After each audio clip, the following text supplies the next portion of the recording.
So ఇంకోటేంటంటే, ఇప్పుడు మీ దగ్గర ట్రీట్మెంట్స్ తీసుకుంటారు కదా చాలామంది. సో మీ దగ్గర అడ్వాన్స్‌డ్ ఎక్విప్‌మెంట్స్ చాలా ఉన్నాయని చెప్పేసి ఇంతకు ముందుకు మీరు మాట్లాడడం జరిగింది. అంటే ఏ టాబ్లెట్ ఏసుకున్నా సైడ్ ఎఫెక్ట్ అనేది పక్కా. అవును. సో అంటే మీ దగ్గర యూజ్ చేసే ఎక్విప్‌మెంట్స్ వల్ల సైడ్ ఎఫెక్ట్స్ ఏమన్నా ఉంటాయా? ఓకే. ఉంటాయా? కంప్లీట్‌గా ఉండవండి. Zero side effects. ఎందుకంటే మీరు చెప్పడమే కంప్లీట్‌గా ఉండవన్నారు. అవును. సో మళ్ళీ జీరో సైడ్ ఎఫెక్ట్ అంటున్నారు. అసలు సైడ్ ఎఫెక్ట్ లేకుండా ఏది ఉండదు.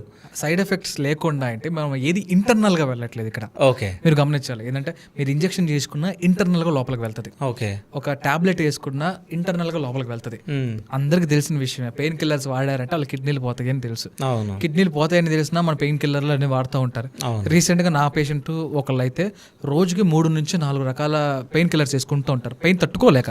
అంటే నేను వాళ్ళని తప్పు పట్టట్లేదు, అంటే నొప్పి భరించలేకుండా వాళ్ళు కూడా భరించలేరు కాబట్టి వాళ్ళు కూడా పెయిన్ కిల్లర్స్ యూస్ చేస్తూ ఉంటారు. సో అది వాళ్ళ తప్పదు అది. సో అది క్రమక్రమంగా వాడడం వల్ల కిడ్నీలు ఇబ్బంది అనే అవకాశాలు ఉంటాయి. కిడ్నీలతో పాటు కిడ్నీలో కొన్ని స్టోన్స్ ఫామ్ అవుతూ ఉంటాయి అనమాట. మెడికేషన్స్ కానీ కాల్షియం డిపాజిట్ ఏదైనా కానీ కిడ్నీ స్టోన్స్ ఫామ్ అయినాయి అంటే మనకి వచ్చే ఇబ్బంది ఎక్కడ? నడుము నొప్పి ఫస్ట్ ఇక్కడే ఉంటాయి కిడ్నీలు, నడు దగ్గర. వాడికి కిడ్నీ స్టోన్స్ వల్ల నడుము నొప్పి వస్తుంది అర్థం కాదు, లేదంటే ఈ ప్రాబ్లం వల్లే వస్తుంది అర్థం కాక ఇంకొక ట్యాబ్లెట్ ఎక్స్ట్రా వేసుకుంటారు. అది ఎంత సివియర్ అవుతుందో అర్థం చేసుకోండి. సో ఇవన్నీ మీ దృష్టిలో పెట్టుకునే సో పేషెంట్స్కి సర్జరీ లేకుండా, ఇంజెక్షన్స్ లేకుండా, సైడ్ ఎఫెక్ట్ లేకుండా ట్రీట్మెంట్ ఇవ్వాలి అనేదే మా ముఖ్య ఉద్దేశం. సో అందుకే విహీల్ నాన్ సర్జికల్ స్పైన్ సెంటర్ అనేది మేము స్టార్ట్ చేసాము. ఇక్కడ ఎటువంటి సైడ్ ఎఫెక్ట్స్ ఉండవు, జీరో సైడ్ ఎఫెక్ట్స్తో ట్రీట్మెంట్స్ అనేవి చేసుకోవచ్చు.